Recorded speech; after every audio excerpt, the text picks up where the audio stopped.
achevé les cieux et la terre et toute leur armée. Dieu acheva au 7e jour son œuvre qu'il avait faite, et il se reposa au 7e jour de toute son œuvre qu'il avait faite. Dieu bénit le 7e jour et il le sanctifia, parce qu'en ce jour il se reposa de toute son œuvre qu'il avait créée en la faisant.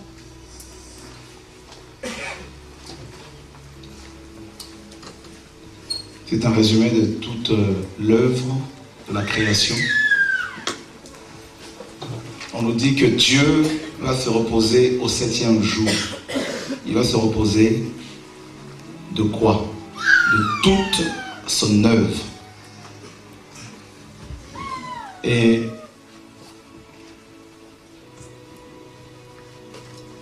le thème ce soir, pour ceux qui notent, c'est le mystère de 7 jours de la création.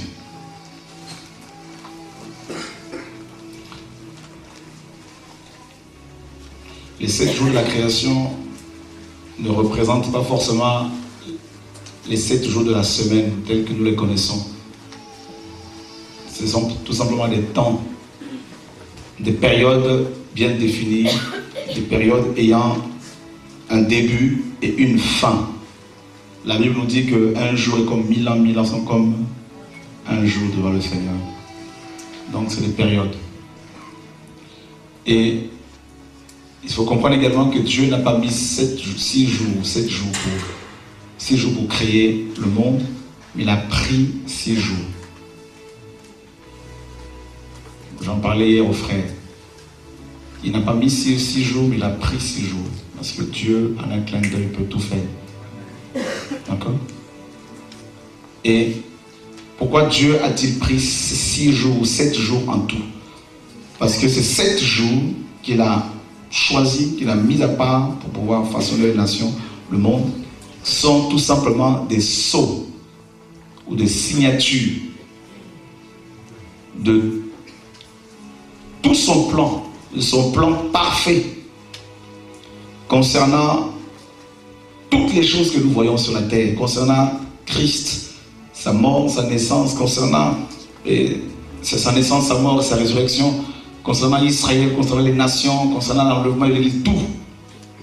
Dans les 7 jours de la création, Dieu a caché tous les mystères dont parle la Bible. C'est une école du ministère. On veut vraiment que les enfants ne puissent pas nous déranger, les femmes qui ont des enfants. Exceptionnellement, vous allez vous mettre au fond là-bas demain, pas ce soir, mais demain. On veut enseigner. Donc les 7 jours de la création sont des sceaux. Et Dieu a inscrit tout son plan parfait dans ces 7 jours. Vous vous rappelez que la Bible parle souvent du chiffre 7. 7 sceaux, 7 trompettes, 7 fêtes de l'Éternel, tout ça, les 7 coups de la colère de Dieu, tout ça. Donc les 7 yeux de l'agneau, les 7 cornes, à chaque fois 7 revient, parce que 7 c'est la perfection. Et ces jours-là, ces 7 jours de la création ne sont pas des jours ordinaires, ce sont des sceaux. Dieu a caché dedans tout son plan, toute son œuvre. Donc, pour votre information, la Bible nous dit que Dieu se reposait au 7e jour. Se reposer ici, ce n'est pas... Il ne faut pas le prendre, ce verbe, ne prenez pas ce verbe comme s'il s'agissait d'un vrai repos physique, parce que Dieu était fatigué suite à un long travail, un travail pénible. En fait, le verbe se reposer ici signifie littéralement cesser. Dieu a cessé son œuvre. Donc ça veut dire que toutes les choses qui nous arrivent, toutes les choses que vous voyez, jusqu'à la fin de temps, jusqu'à la fin du monde, il n'y a rien de nouveau. Dieu, ça peut vous choquer, Dieu, mes amis, ne fait plus rien de nouveau. D'accord? Il a tout fait, il a tout accompli au 7e jour de la création. Est-ce que je me fais comprendre?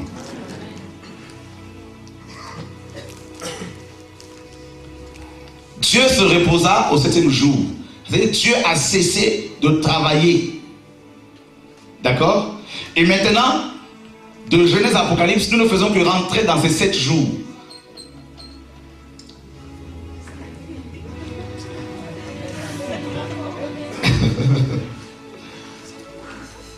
Ça vient, non?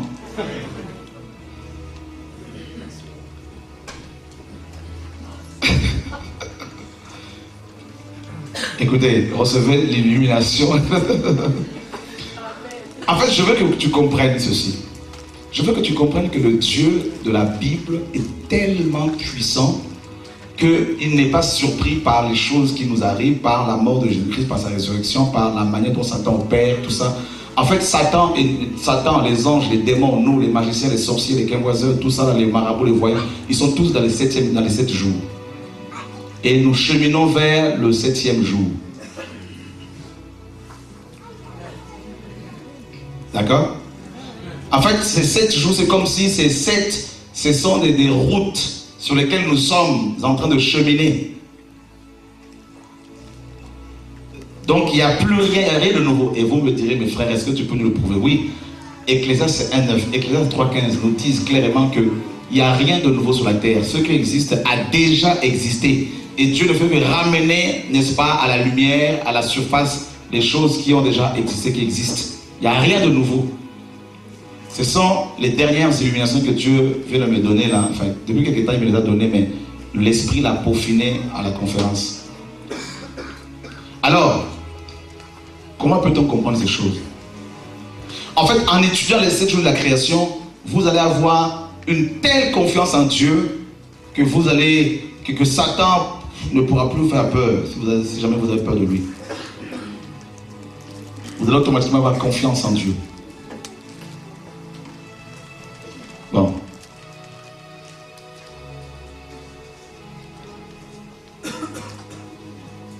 Est-ce que vous savez que Dieu s'est entouré de beaucoup de mystères? Et que si l'esprit ne perce pas, n'ouvre pas tes yeux, tu ne peux pas rentrer dans ces mystères. Tu peux comprendre? Voilà pourquoi on ne peut pas étudier Dieu. Il doit se découvrir. Parce que la Bible nous dit qu'il s'est entouré des ténèbres. Il faut qu'il se découvre. Ce n'est pas avec les théologiens que tu vas rencontrer Dieu. Alors, prenons maintenant le tout premier jour.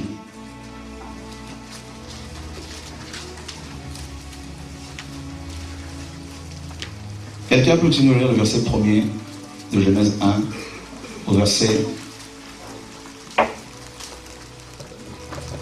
5.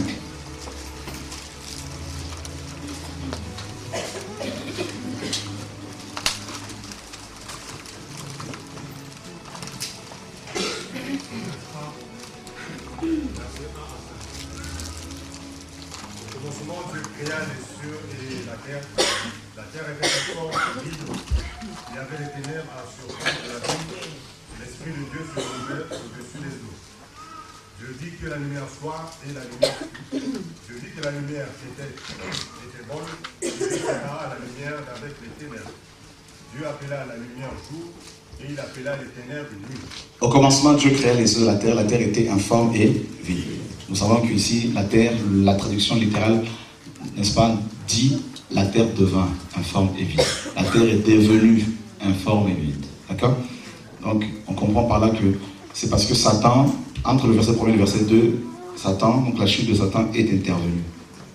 Parce que Ésaïe 45, 18, vous pouvez le noter, on nous dit là-bas que Dieu n'a pas créé la terre pour qu'elle soit déserte, pour qu'elle soit vide. Vous comprenez? Donc, qu'est-ce qui prouve que le monde était, avant même qu'Adam ne soit créé, que la terre était déjà bien faite, bien créée? Parce qu'on voit déjà les eaux existaient déjà là. N'est-ce pas?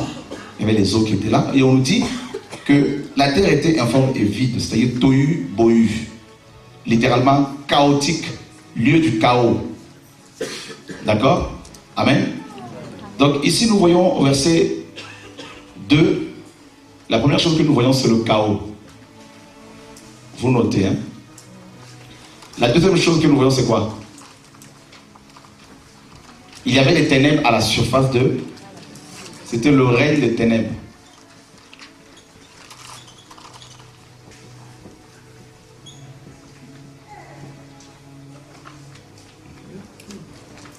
La troisième chose, on nous dit que l'Esprit de Dieu se mouvait au-dessus des eaux.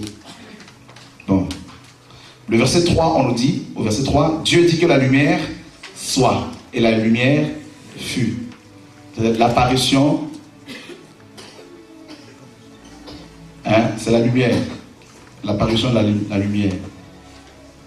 Et le verset 4, c'est quoi? Dieu veut que la lumière était bonne et il va séparer. D'accord? Amen. Et on nous dit que ce fut le premier jour. Alors, regardez bien ici.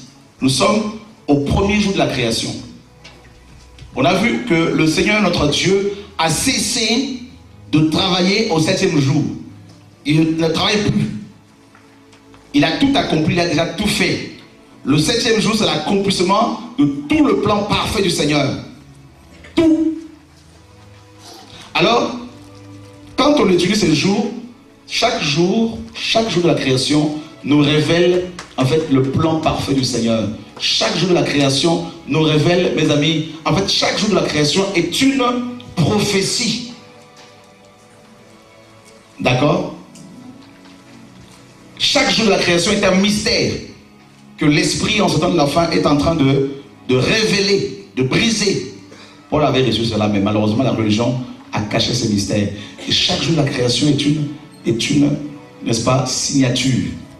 Alors, est-ce qu'on peut vérifier cela? Oui.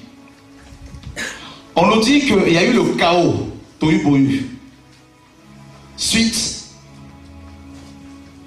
aux ténèbres, au règne des ténèbres. Ésaïe 8, 23 nous dit que les ténèbres ne régneront pas à toujours sur terre. Le règne des ténèbres. D'accord? Ésaïe 9, 1, on nous dit que le peuple qui habitait dans le pays de l'ombre de la mort a vu une grande lumière. Donc, on voit que les ténèbres, et dans Colossiens 2, 14, Colossiens 1, 12 à 14, on nous dit qu'il rendait grâce au Père qui nous a rendu capable d'avoir part à l'héritage des saints. Il nous a délivrés de la puissance des ténèbres. Il nous a transportés dans le royaume de son Fils bien-aimé en qui nous avons la rédemption et la rémission de nos fautes. Donc on voit bien que Jésus nous a délivrés des ténèbres. Écoutez, on retrouve ces ténèbres-là quand Christ se retrouvait sur la croix. Pendant 3 heures, la terre était plongée dans les ténèbres de Genèse 1. D'accord? Regardez, même la face de la terre qui s'expose au soleil, donc le jour, même cette face-là exposée au soleil ne pouvait plus être illuminée parce que les ténèbres, les démons, les ténèbres étaient tellement palpables, tellement épaisses que la lumière du soleil ne pouvait même pas éclairer la terre ce jour-là, pendant 3 heures. Donc on voit bien que dans Genèse 1 ici, les ténèbres représentent le royaume des démons, le royaume démoniaque. Et si vous prenez Apocalypse 9, on nous dit également que l'ange de l'abîme, c'est Apollyon. On nous dit également qu'on va donner une clé à un ange, à une étoile, pour ouvrir le puits de l'abîme. Et des sauterelles et une fumée sortir de l'abîme, et la terre était plongée dans les ténèbres. D'accord?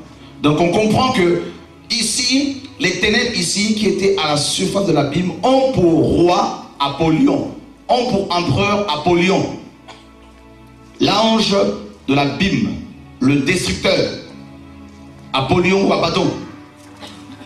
Alors, maintenant, étudions, regardons est-ce qu'il y a des versets bibliques qui confirment que le chaos ici et les ténèbres ici représentent bel et bien le royaume de Satan.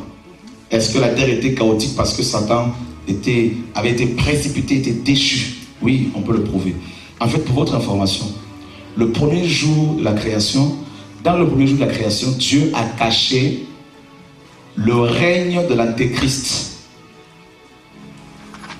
Suivez très bien.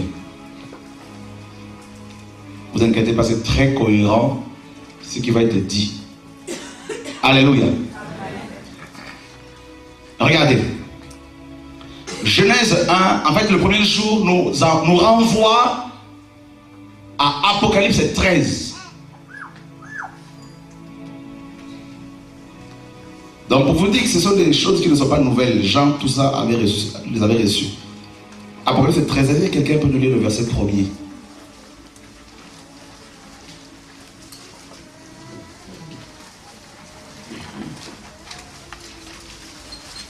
Puis je vis monter de la mer une bête qui avait 10 cornes et 7 têtes, et sur ses cornes 10 diadèmes, et sur ses têtes des noms de blasphème. Ok. Alors dans Apocalypse 13:1, on nous dit que Jean dit que j'ai vu monter de la mer une bête. Alors mer ici, on l'a déjà vu, c'est thalassa en grec. D'accord? Dans Apocalypse 1, le mot mer, c'est thalassa en grec. Thalassa qui veut dire littéralement lieu du chaos. Donc on retrouve Tohu et Bohu de Genèse 1. Est-ce que vous me suivez? C'est clair ou pas? Ok. Donc, en fait, la bête d'Apocalypse 13, vous le savez, c'est l'Europe. D'accord? C'est l'Europe, c'est le royaume de l'Antéchrist, l'ONU, les Nations Unies, tout ça, les casques bleus, n'est-ce pas? Et les agences de l'ONU également, l'OMS, toutes ces choses-là. C'est le règne de la bête. En fait, regardez, la Bible nous dit quoi? La Bible nous dit qu'avant le retour de Jésus, le monde sera dans l'apostasie. Vrai ou faux? Donc c'est les ténèbres. Vous comprenez? Que la foi va baisser chez beaucoup de chrétiens. La preuve, vous avez le témoignage ici. Que beaucoup de pasteurs seront apostats. Des vrais apostats tomberont dans l'apostasie. Le Seigneur dit dans Luc 18, 8 à 10, lorsque le Fils de l'homme reviendra sur terre, trouvera-t-il la foi? Trouvera-t-il la foi? Et dans Matthieu 24, 12, il est dit que parce que l'iniquité se sera accrue, l'amour du plus grand homme se refroidira. L'amour par rapport à la sainteté, l'amour par rapport à la vérité, par rapport au Seigneur, par rapport à la sainte doctrine. Donc c'est les ténèbres. D'accord? Vous comprenez ou pas? Alors, maintenant, pourquoi chaos, lieu du chaos? En fait, chaos ici, c'est quand il y a le bazar, le désordre. Or, pour votre information, les Illuminati provoquent plusieurs chaos. Ils créent des choses, des situations. Comme ça, vous allez pouvoir accepter leurs lois. Vous comprenez? Ordo chaos. Hein? Ordo, voilà. Ils créent des chaos, des maladies, des virus. Et vous avez peur et on se fait vacciner. Mais ça, tous ces chaos-là, c'est rien par rapport au chaos que le monde connaîtra après l'enlèvement de l'Église. Et on nous dit que la bête sort de Thalassa, du chaos, du lieu du chaos. C'est quand l'Église va partir, le monde sera dans un tel chaos que les habitants vont demander à ce que la bête vienne, qu'un homme politique qui s'exprime bien, qui a la solution à leurs problèmes, vienne pour, n'est-ce pas, les gouverner. Voilà pourquoi la bête sort de la mer, Thalassa. Parce que imaginez-vous quand l'église va partir, il y aura des catastrophes partout. Des avions qui vont tomber sur les villes, des polices, des pilotes d'avions chrétiens qui vont partir, les avions vont tomber sur les villes, les métros qui vont... Ça va être grave. Le monde sera dans le chaos. Et c'est là que la bête viendra, le fils unique de Lucifer, pour régner. Donc ça nous renvoie à Genèse 1. Vous comprenez? Et nous sommes déjà pratiquement dans ce chaos. Il reste simplement que l'église parte. Imaginez des docteurs chrétiens qui vont partir, des pilotes d'avion chrétiens qui vont partir, des machinistes, des conducteurs de TGV chrétiens qui vont partir. C'est le chaos, le souk. Alors, ça va être le règne des démons. Parce que l'antéchrist n'aura plus de frein. 2 Thessaloniciens 2 nous dit que il y a quelqu'un qui retient l'homme impie pour qu'il se manifeste seulement en son temps. Et Paul nous dit toujours dans 2 Thessaloniciens 2 que l'apparition de cet impie se fera par la puissance de Satan avec toutes sortes de séductions liées au péché, avec des miracles mensongers. Parce que beaucoup de gens n'ont pas reçu l'amour de la vérité et ils vont croire à ces choses. Et Jésus dit que l'homme impie, dans Matthieu 24, 15, va s'asseoir dans le lieu très saint, dans le lieu saint. l'abomination de la désolation. Donc c'est le règne des ténèbres. Ça va être, là on va imposer la marque de la bête aux gens, n'est-ce pas? Les ténèbres, il y avait les ténèbres à la surface de l'abîme. Maintenant, la lumière. Dieu dit que la lumière soit, et la lumière fut. On a identifié le chaos. On a identifié les ténèbres. Identifions la lumière. On sait que la lumière du soleil et de la lune a été créée au 4e jour. C'est au 4e jour que Dieu a créé les deux grands luminaires, le soleil et la lune. Donc cette lumière, on l'a déjà vu, n'a rien à voir avec la lumière du soleil de la lune. C'est Jésus-Christ. On l'a déjà vu. Dans Jean 1, on nous dit qu'au commencement était la parole. La parole était avec Dieu, la parole était Dieu. En elle était la lumière du monde. Et la lumière, lui, dans les ténèbres, et les ténèbres ne l'ont point reçu. Et dans Jean 8, 13, Jésus-Christ dit que je suis la lumière du monde. D'accord? Donc c'est Jésus-Christ de Nazareth. On voit le Père qui parle. On voit la parole qui sort. Dieu dit, Dieu dit, Dieu dit. Regardez bien comment il a créé les choses. Il parlait. Dieu dit, Dieu dit, Dieu dit. Cette parole, c'est la personne de Yoshua. D'accord? Dieu ne fait rien sans avoir envoyé sa parole. Or, la parole de Dieu a la vertu de nous éclairer, de nous illuminer. La Bible nous dit dans Somme 130, 119, 130 que tes paroles éclairent et elles donnent de l'intelligence aux simples. Ta parole est une lumière à mon sentier. Somme 119, 105. Vrai ou faux? Donc la parole, la lumière, c'est la parole, la lampe. La personne de Jésus-Christ de Nazareth. D'accord? Alors, pour que la lumière, en fait, Dieu dit que la lumière soit et la lumière fut. En fait, c'est le retour de Jésus-Christ de Nazareth visiblement avec l'église pour éclairer le monde des ténèbres.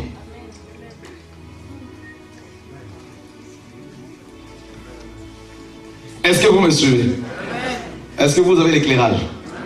Vous avez l'illumination, non? Vous voyez qu'il n'y a rien de nouveau sur la terre. Donc Satan, vous avez compris ce soir que Satan est coincé depuis Genèse 1.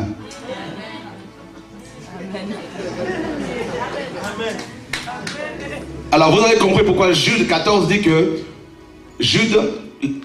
Enoch, le premier prophète, le 7e depuis Adam, a prophétisé que voici l'Éternel arrive avec ses saintes myriades pour juger les nations, juger les impies. Donc Enoch n'a fait que confirmer la lumière ici, qui doit venir pour éclairer. Vous comprenez pourquoi dans Luc 12, 3, il dit qu'il n'y a rien de caché qui ne peut être découvert, il n'y a rien de secret qui ne peut être connu.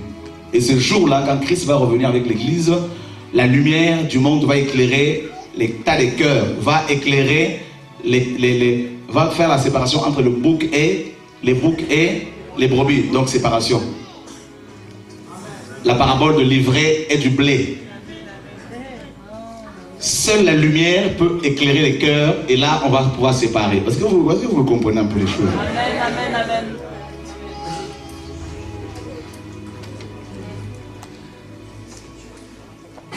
Comment? C'est-à-dire que Dieu peut faire un plan parfait comme ça. Effectivement, amen. Quand Dieu m'a montré ces choses, j'ai sauté, j'ai dit waouh! Donc ça veut dire qu'avant que Adam ne soit créé et ne chute, Dieu savait tout. Amen. Donc ça veut dire que Dieu sait qui sont ceux qui vont partir et qui sont ceux qui vont rester.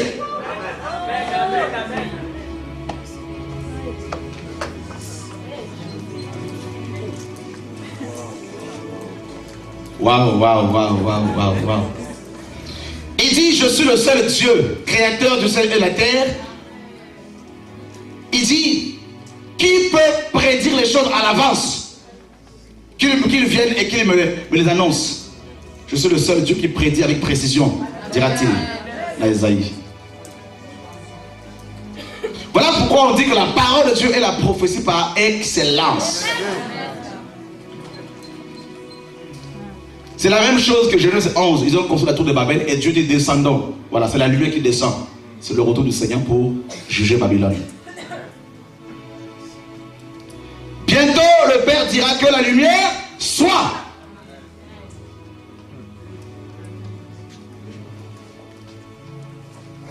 Et dans Apocalypse 1, 7, on nous dit que voici, il vient sur les nuées et tout œil le verra. Même ceux qui l'ont percé. Tout œil verra qui? La lumière. Donc vous comprenez pourquoi Sophonie 1 nous dit que le jour du Seigneur sera un jour des ténèbres. Vous comprenez? C'est-à-dire, avant que Jésus ne revienne, il faut qu'il y ait les ténèbres d'abord. Parce que la lumière, mes amis, s'il n'y a pas les ténèbres et que vous allumez la lumière, à quoi ça servira-t-elle? À rien. Donc il faut que le monde soit plongé dans les ténèbres. Il faut que Satan fasse à la fête. Il faut qu'il y ait la tour de Babel avant qu'il ne descende. C'est les ténèbres. Il y avait les ténèbres à la surface de la Bible. Et quand la lumière arrive, Dieu vit que la lumière était bonne. Et Dieu sépara la lumière d'avec les ténèbres. Voilà. Là, la séparation, vous avez compris, quand c'est Matthieu 25, à partir du verset 31, lorsque le Fils de l'homme reviendra sur terre, il rassemblera ses élus de 4 coins du monde. Et il séparera les uns d'avec les autres. Matthieu 25, 31 et également Matthieu 13, la parabole du blé et de l'ivraie. Il séparera les boucs d'avec les brebis. Ensuite, il dira aux brebis, aux boucs, à ceux qui seront à sa gauche, Matthieu 24, 41, retirez-vous de moi, allez dans le feu éternel qui a été préparé pour le diable et pour ses anges. La séparation. Dieu séparera la lumière d'avec les ténèbres. Nous ne sommes pas du ténèbre, nous dit l'apôtre Paul dans 1 Thessaloniciens 5, pour que ce jour vienne nous surprendre. C'est la séparation. Il ne peut y avoir la séparation sans la lumière. Et il ne peut y avoir la lumière sans les ténèbres. Amen. Amen. Vous avez compris? Donc vous avez compris que notre Dieu est un grand Dieu. Et une fois qu'il y a tout ça, après Dieu dit, la lumière est bonne et il y eut un soir et il y eut un matin, ce fut le premier jour de l'éternité. Il y eut un soir. Vous savez, nous avons connu la nuit, le soir. Et par la suite, ça va être le matin maintenant. C'est-à-dire qu'il n'y a plus de nuit, il n'y a plus de jour, il n'y a plus de ténèbres. C'est le matin pour l'éternité, c'est le jour. Donc, là, nous sommes dans le premier jour de l'éternité maintenant. Mais avant de rentrer dans l'éternité, il faut qu'il y ait tout ça.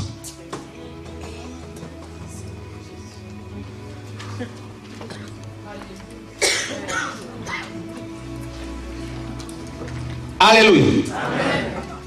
Je parle aux fils et aux filles du royaume. Amen. Vous avez compris l'illumination? Vous avez compris que vous avez un Dieu, nous avons un Dieu tout-puissant. Que seul le Saint-Esprit peut nous enseigner comme ça. Qu'il ne faut pas aller dans une école théologique pour recevoir ces éclairages. Est-ce qu'on peut acclamer le Saint-Esprit?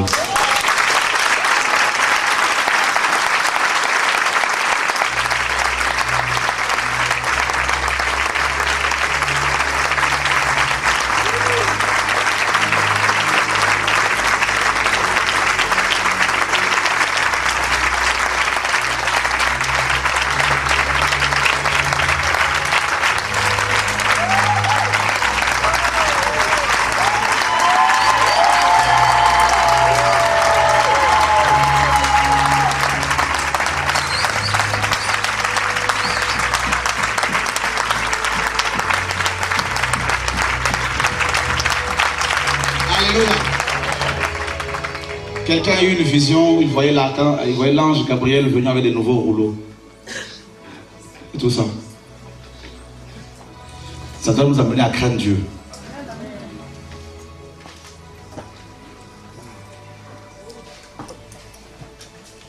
Donc, avant que Adam ne soit créé, avant qu'il ne soit créé et qu'il ne chute, et que Satan ne vienne, mes amis, nous embrouiller, Satan ne voit que du feu. Ça veut dire que Dieu avait déjà tout planifié. La marque de la bête, Dieu le savait depuis ici. Le règne des ténèbres. Le chiffre 166. Avant même qu'Israël ne soit fondé, l'église, tout ça, Dieu avait tout accompli. Donc vous voyez que dès le premier jour, Dieu annonce déjà son plan. Que les démons vont régner, qu'ils vont combattre les saints, n'est-ce pas? Qu'ils vont régner pendant 3 ans et demi, la grande tribulation. D'accord? Que le monde sera dans le chaos Il y aura l'enlèvement de l'église. Tout a été planifié.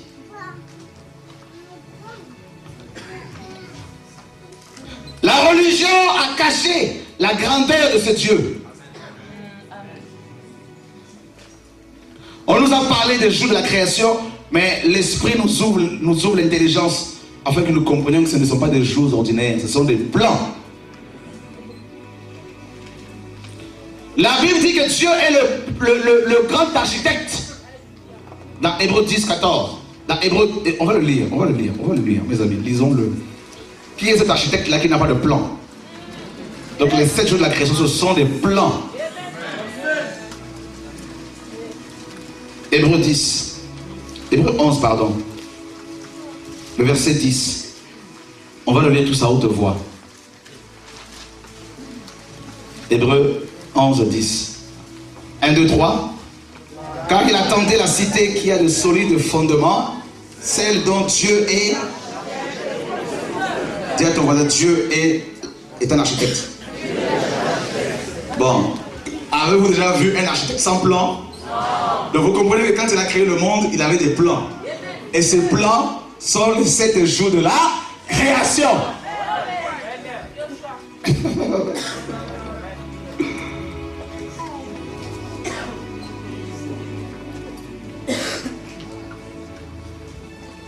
Donc ça veut dire que si tu vas en enfer, c'est parce que tu l'as voulu. Avec tous ces éclairages. C'est un architecte et en même temps un constructeur. Il y en a, ils sont seulement architectes. Et d'autres seulement constructeurs. Mais lui, c'est les deux. En construisant, il regarde ses plans. Donc, quand Satan t'attaque, Dieu n'est pas surpris. Parce que Satan est coincé dans les jours de la création. Il ne peut pas sortir de ce jour-là. Oh, il y a une seule personne qui est en dehors du temps. Daniel 2:26 nous dit que le maître des temps et les circonstances, c'est le seul qui soit hors. Voilà pourquoi on l'appelle l'Éternel. Parce qu'il est hors les 7 jours.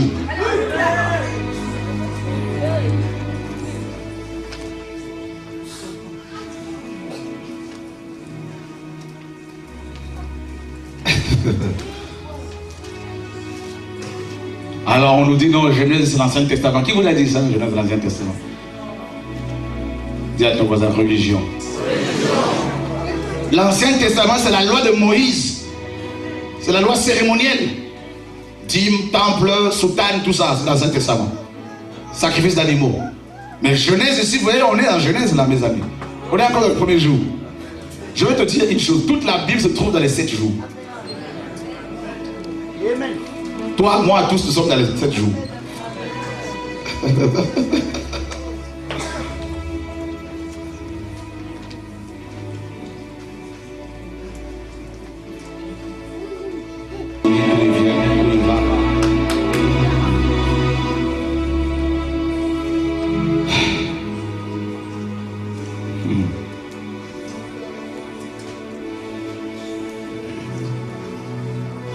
Les rouleaux ne sont pas finis, mes amis. Quand un prophète meurt, Dieu, c'est d'autres prophètes avec des rouleaux. L'esprit n'est pas limité. La Bible que nous avons là, mes amis, c'est la parole insondable du Seigneur, mes amis. Vous avez vu, on est encore dans Genèse 1 à 3. Mais regardez tout ce que nous avons, toutes les choses qui sortent. Alléluia!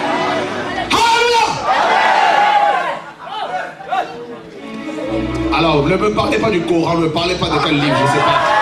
Il y a une seule vérité, la parole.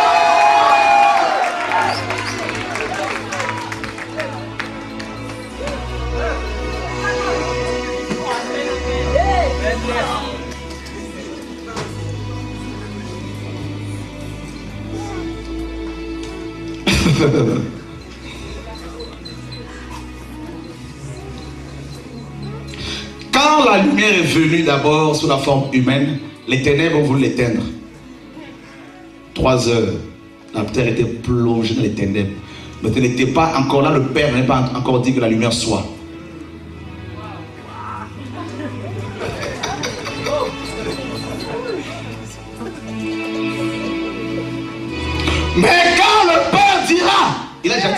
la lumière soit, quand le temps de la prophétie, de l'accomplissement va arriver, le ciel s'ouvrira avec fracas.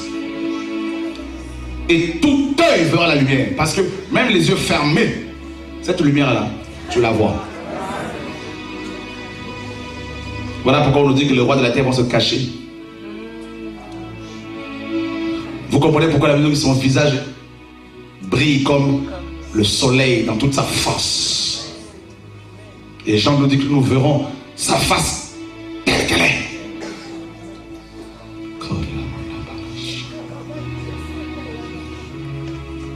Dieu, Paul dit dans 2 Corinthiens 4, il dit, Dieu qui a dit que la lumière brille, a fait briller la lumière de l'évangile sur la face de Christ dans nos cœurs. Voilà la lumière Christ. My God.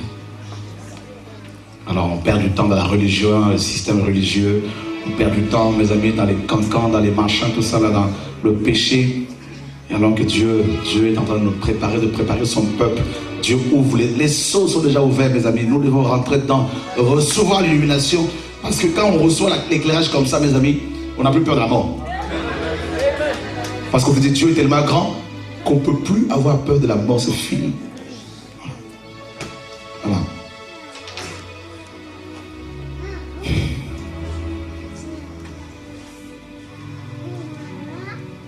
Alors vous comprenez pourquoi les églises sont malades? Parce que les ténèbres règnent. Les ténèbres rentrent dans les assemblées, commencent à éteindre ces lumières. Vous comprenez pourquoi? Des pasteurs chutent, des chantres, des musiciens chutent, tombent dans l'orgueil, dans tout ce que vous voulez, le péché, tout ça, des chrétiens abandonnent la foi, tout ça. Les ténèbres pénètrent de plus. C'est la prophétie, ça doit s'accomplir. Et la Bible nous dit que la terre était en forme vide parce que les démons avaient chuté. Et vous comprenez pourquoi le Seigneur dit dans Matthieu 24 que les étoiles vont tomber du ciel. Et dans Apocalypse 12, on nous dit que malheur à la terre et à la mer parce que le diable et ses anges sont jetés où? Sur la terre et sur la mer. Vous comprenez? Donc en tombant comme ça, la terre devient de plus en plus informe et vide. Vous comprenez, c'est clair maintenant? Dans Genèse 6, la Bible dit, le Seigneur dit que ce qui arrive à l'époque de Noé arrivera de même dans Luc 17, à l'avènement du Fils de l'homme. Or, à l'époque de Noé, qu'est-ce qui s'est passé? Les fils de Dieu, les anges ont chuté. Donc, les démons tombent de plus en plus. Pourquoi? Parce que Jésus, plus il revient, plus les démons sont obligés de quitter la sphère céleste et tombent sur la terre. Et en tombant sur la terre, les églises se paganisent, les chrétiens tombent dans le péché, l'orgueil, la masturbation, la haine, mensonge, tout ça, ça tombe. Et ça rentre dans les assemblées. Des couples sont brisés, divorces, remariages, tout ça, ça rentre. Et beaucoup sont tombés, beaucoup sont possédés, ça rentre. Et on minimise le péché, on commence à caresser le péché, le mal, tout ce que vous voulez. Et c'est l'apostasie. C'est le règne des démons. Et c'est ce que nous sommes en train de voir. Et en tombant comme ça, ils poussent les chrétiens, les pasteurs à s'organiser en pastoral, en fédération. Ils s'organisent en système religieux, le pharisaïsme, tout ça, la dîme, l'argent, l'orgueil, tout ce que vous voulez, le péché sexuel, tout ça, ça rentre, ça construit des grandes cathédrales, tout ça, la gloire des hommes, Babylone, ça se met en place, ils mettent en place, les démons qui chutent poussent ces chrétiens, ces religieux à construire la grande Babylone. Et nous sommes en train de vivre Genèse 11. Voilà, c'est le règne de l'homme, c'est le règne des démons. C'est les ténèbres parce que les démons chutent de plus en plus. Et dans le monde, des lois anti-bibliques sont votées, promulguées, autorisant 2 personnes de même sexe à se mettre en ménage et à adopter des enfants. Et on est choqués dans un premier temps et puis après on s'y habitue. Voilà comment ça se passe, mes amis. Ça nous choque et puis on s'y habitue. Et puis petit à petit, c'est la compromission. Et voilà, c'est le règne des ténèbres. Il y avait les ténèbres à la surface de la Bible, pas au fond, mais à la surface. Ça règne. Vous comprenez pourquoi il y a cette lourdeur dans les nations, cette chape de plomb partout. Et partout on sent qu'il y a le ciel est comme un ciel d'airain. C'est les démons qui s'appesantissent sur les gens. Les gens sont malades, les gens sont dans la dépression, les gens sont dans le péché, ils sont dans l'orgueil, ils ne veulent pas de la volonté du Seigneur, les gens. Et c'est grave. Voilà. Donc c'est le règne des ténèbres. Tout simplement. Alors la solution, les hommes viennent avec la solution, on va faire ceci, on va faire telle organisation, on va faire ceci, cela. La solution pour nous, mes amis, c'est la lumière. Voilà pourquoi dans 1 Thessaloniciens 5, Paul dit, nous sommes du jour, pour ne pas que l'on soit surpris par rapport à l'avènement du Seigneur. Nous ne sommes pas des ténèbres. N'est-ce pas? Romains chapitre 11.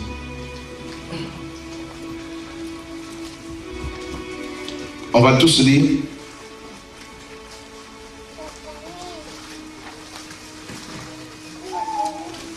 Verset 12 à haute voix.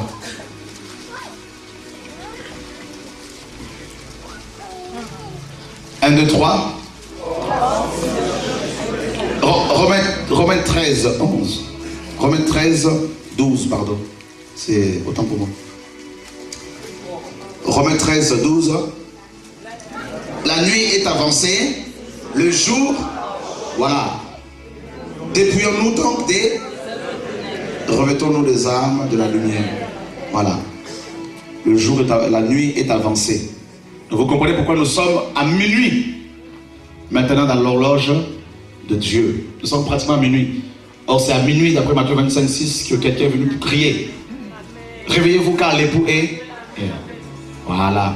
Donc la nuit est avancée. Les ténèbres, le règne des ténèbres avance. D'accord? Et le jour approche. Quel jour? Le premier jour de l'éternité. Comment appelle-t-on le retour du Seigneur? Il y a un terme là qu'on utilise. L'avènement, mais autre chose. Le jour du... Donc le jour du Seigneur correspond au premier jour de la création. D'accord? Voilà pourquoi on dit toujours, le jour du Seigneur viendra comme un voleur. Le jour du Seigneur... Mais qu'est-ce que... La Genèse est là-bas. La lumière est venue ce jour-là. La lumière est descendue. Dépouillons-nous donc des œuvres des ténèbres. Donc chacun de nous connaît les œuvres des ténèbres. Alors que Dieu nous garde, frère. On vous laisse là-dessus. On va partager un autre jour, le deuxième jour, le troisième jour, le quatrième jour. Vous allez voir, vous allez vérifier, c'est impressionnant. Tout est dedans. Là, c'est juste pour vous montrer, en résumé, la puissance de Yoshua. Que cette cassette soit bien dupliquée, cette vidéo, pour que le peuple soit éclairé, que l'on réalise à quel point Dieu est profond, Dieu est grand, et que nous devons avoir de la révérence.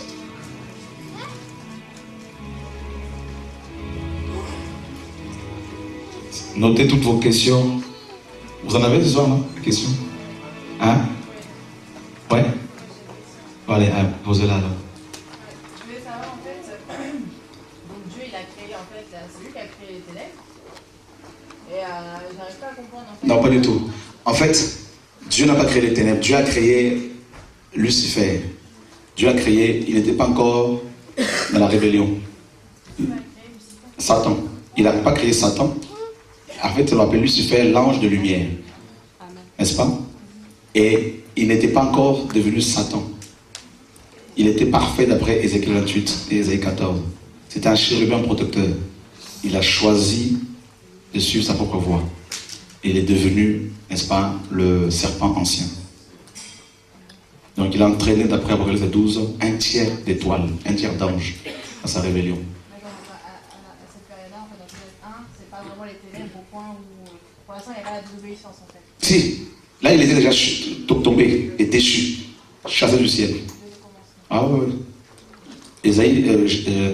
Jean 8, 44 nous dit qu'il était meurtrier dès le commencement. Il est meurtrier dès le commencement. Voilà.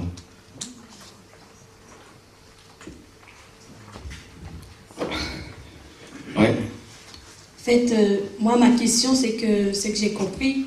Si Dieu connaît toutes choses, parce dans sa préscience, il a tout fait dès le premier jour. C'est-à-dire, chacun d'entre nous que Dieu fasse sortir dans toutes ces assemblées, c'est que Dieu nous a prédestinés pour être aux noces. Oui, effectivement. Mais ce qu'il faut comprendre, la prédestination, ce n'est pas Dieu qui a déterminé qui sont ceux qui vont être sauvés et qui sont ceux qui ne vont pas l'être, car il est juste. Mais la prédestination, c'est tout simplement le fait que Dieu sait toutes choses à l'avance. Il sait déjà à l'avance qui sont ceux qui vont choisir le salut et ceux et celles qui vont le refuser. Voilà. Car c'est un Dieu tellement grand, en même temps tellement amour qu'il ne veut pas nous imposer le salut. C'est ça. Le fait qu'il nous ait laissé le libre arbitre est l'expression même de son amour. Voyez? Parce que, en fait, notre propre volonté est la seule chose qui peut arrêter Dieu, c'est la volonté humaine. C'est terrible. On peut lui dire non et il obéit. Et c'est pourquoi beaucoup sortent de son plan, parce qu'ils s'accrochent à leur volonté.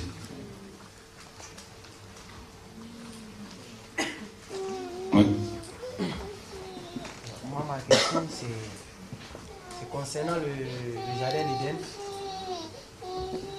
Ce sont les questions relatives à l'enseignement que je veux. Hein? Voilà, tout à l'heure vous avez dit que Dieu savait tout à l'avance depuis le premier jour de la création.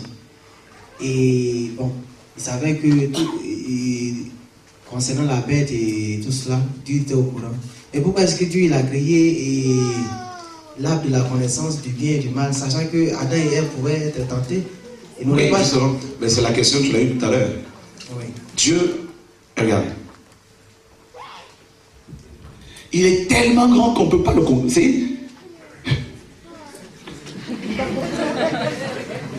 Et cette grandeur est telle que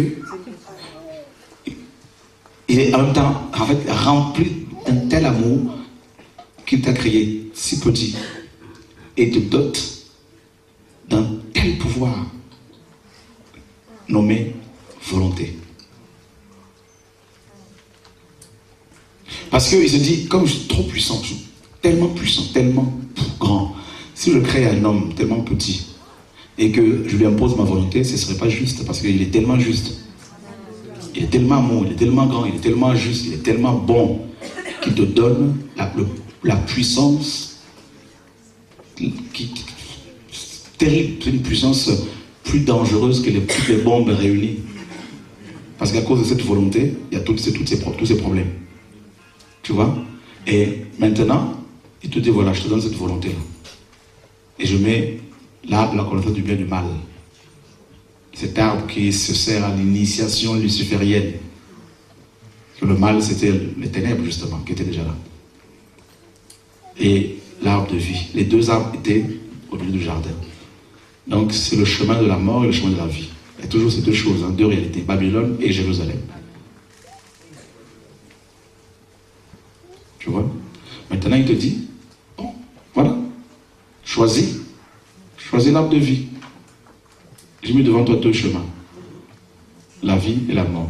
Choisis la vie. Maintenant, comme il est bon, il attend que tu lui obéisses simple. Et le fait, en fait, la chose qui touche le cœur du Seigneur, c'est notre obéissance. Quand on te dit, Seigneur, je t'aime, je t'obéis malgré que c'est difficile. Dieu dit, malgré cette puissance que je lui ai donnée, qui s'appelle la volonté, il m'obéit quand même.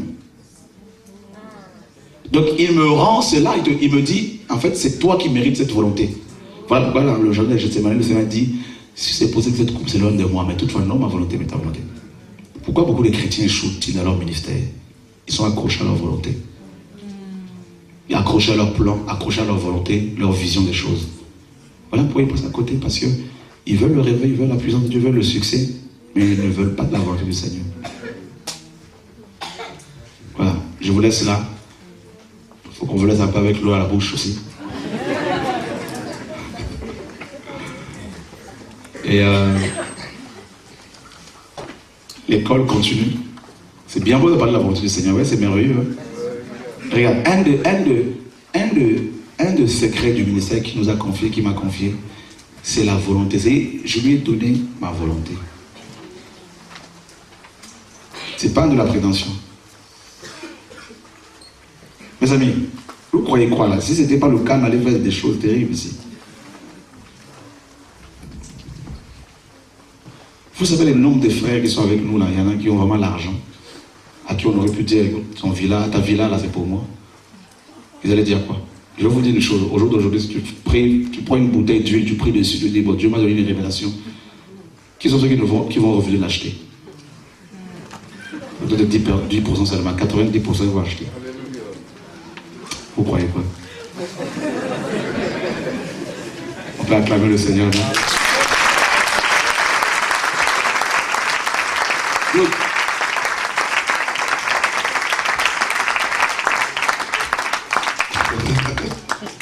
On vous aime beaucoup, hein? Parce que notre volonté, quand on voit les belles choses passer, on dit, ah, c'est beau, mais Jésus, ta volonté.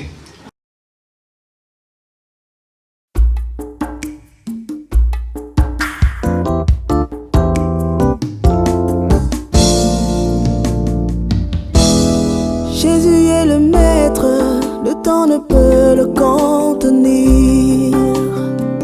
C'est pourquoi il a dit, Avant qu'Abraham fût, je suis. Il ne peut être enfermé dans la conjugaison, car il en est le maître. Il est hors du temps, car il n'a pas de commencement. Sa parole dit que 1000 ans sont comme un jour devant lui, et un jour comme 1000 ans. T'imagines-tu un Dieu pareil? Le temps lui est soumis, le temps lui obéit. Il est celui qui était, qui est, qui vient. Il est, je suis. Le temps lui est soumis, le temps lui obéit, le temps lui obéit. Il est celui qui était, qui est, qui vient. Il est, je suis. Notre temps est entre ses mains. Petit, jeune et vieux, personne n'y échappe.